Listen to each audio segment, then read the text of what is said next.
Ini dia final result untuk forklift yang kita sudah refurbish. So ini adalah forklift kesayangan customer dan kita refurbish forklift tu dari condition macam ini jadi macam ini. Customer dah pakai forklift ni kurang-kurang dah lebih 15 tahun. So bila I recommend dengan customer untuk trade in dan beli unit model baru, dia cakap tak boleh sebab ini adalah unit first yang dia beli.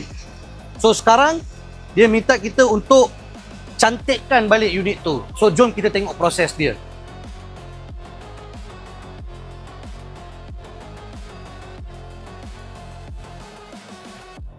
Model untuk forklift ini adalah 5FD15. So 5 series Toyota forklift dan kapasiti dia adalah 1,5 tan. Power adalah diesel.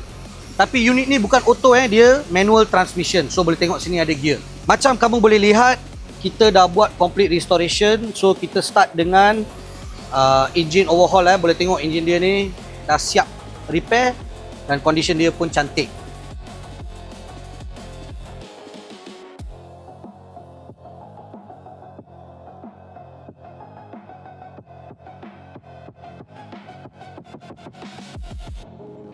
So clutch plate pun kita sudah tukar sebab ni forklift manual.